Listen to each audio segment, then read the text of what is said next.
Hi, my name is Rasha and I'm studying law here and what it can offer Queen's students to help us develop our skills and experience. I am now joined by Dr. Poppy Boyd and Thomas Smith from the Language Centre and Michelle Edwards, who is a student here at Queen's.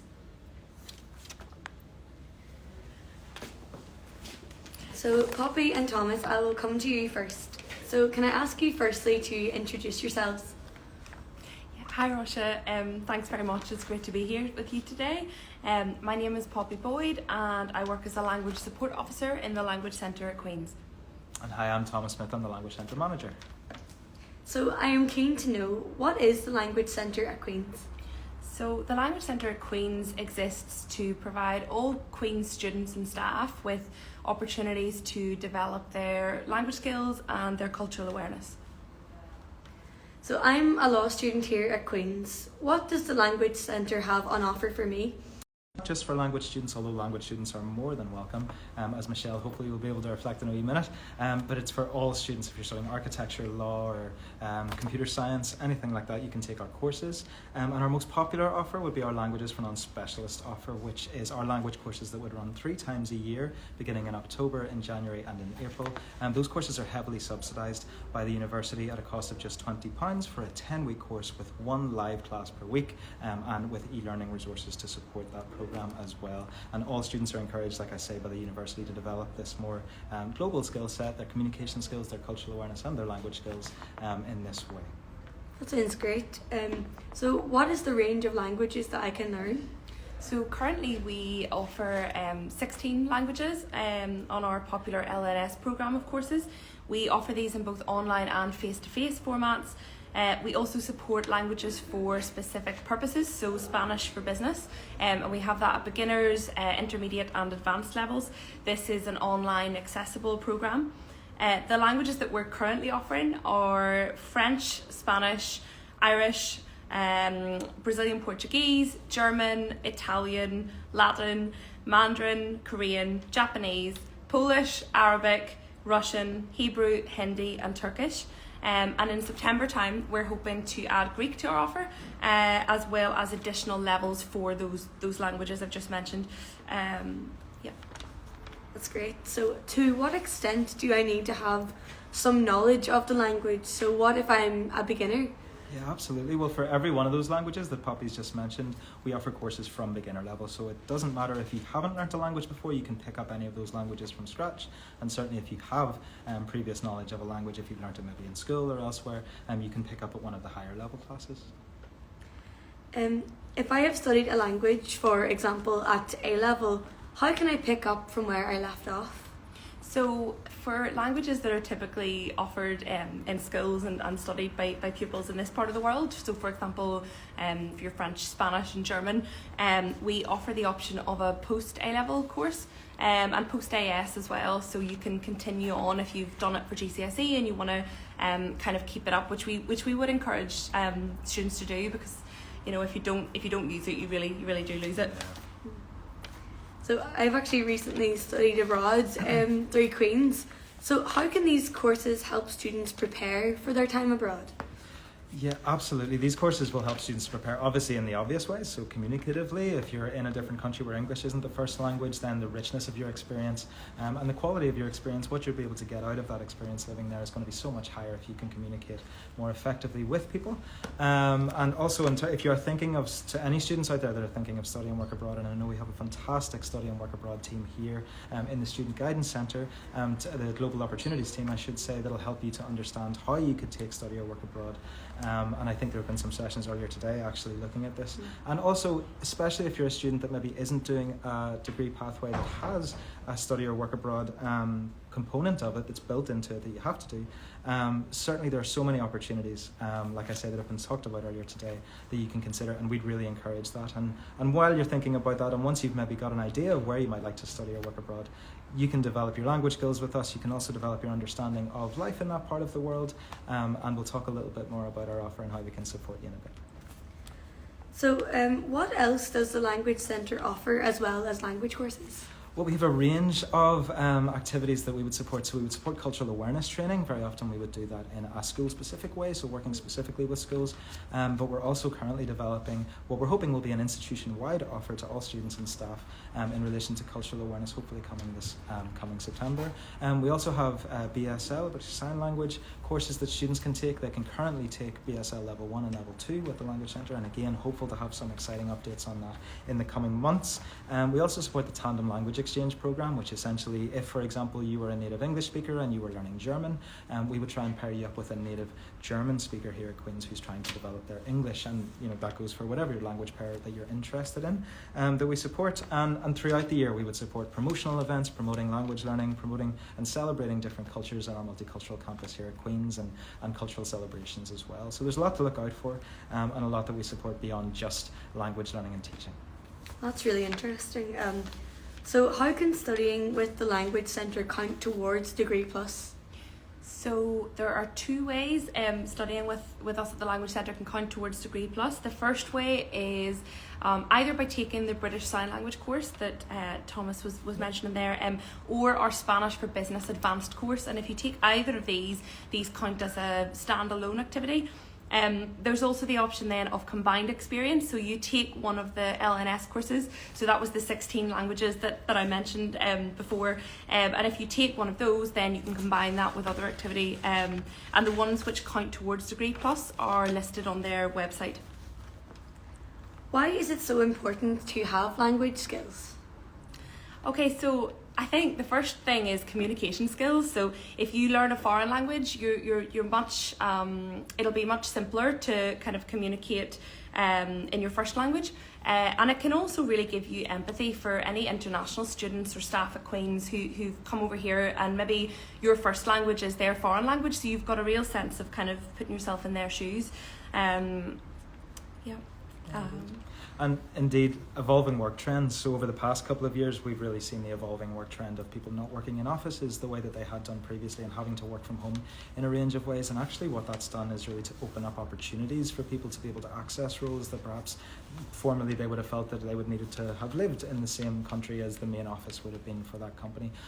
A lot of roles in a lot of different industries are now evolving, and people are working increasingly remotely, and so that opens up new opportunities. But working in that format often means then that you are working more internationally. If you're making the most of an opportunity that isn't based locally or close to you, then you're more than likely going to be working on an international team, and communication becomes, it's always important in the workplace, in the professional environment, but it becomes so much more subtle, perhaps, some of the things that you might need to be aware of or that you could be aware of that would help you to communicate ideas more effectively, to disagree with people more effectively, and to have your point made more effectively. And inclusively with that, if you're considering not just perhaps your first role or your graduate roles that you're looking at, but perhaps a little bit further down the line, leadership roles, then leading a team, particularly an international team, has so many logistical complexities, as well as communicative complexities as well, and understanding both the people that are on your team and also their cultural backgrounds and how they may be able to contribute to the team by thinking differently, by thinking outside of the box, by proposing different kinds of ideas, and also, like I say, just maintaining clear communication in that environment can be such a tricky thing whenever you have a lot of different cultures working together, but such a worthwhile team, because research has proven that in problem solving, when you have a team that has a broader life experience, if you like, or a broader representation of cultural diversity, that they will problem solve more effectively. Yeah, absolutely. Sorry, I was just going to add into that. I do think that increasingly employers are seeking to find employees who can contribute to the company in a very broad sense. So, being an effective communicator is such a big part of that. And your problem solving skills are so enhanced by speaking a second language or a third language. So, you improve your lateral thinking, and when you think about the cognitive elasticity, if you speak multiple languages, that's really important. And I think it just shows that you kind of you can pick up new skills and add them to your core skill set in a role. Yeah, absolutely. So how can developing my language skills help my career path, and what other benefits are there from developing language skills and cultural awareness? Well, in terms of the other benefit, I think we spoke to the career bit quite a bit there. So in terms of the other additional benefits, I suppose, I don't know, do you want to start off? Sure. I think one that kind of jumps out at me is the richness of travel experience. So when you're going abroad, I kind of mean that in two senses. So you have greater ease of engaging with the environment. So in terms of reading signs, maybe interacting with the locals, asking for directions, and also then the richness of the communication, the ties you make potentially with the people who live there. You're also in terms of careers, you're in a far better position to be able to consider international career opportunities. So I think that's a really big one for students nowadays.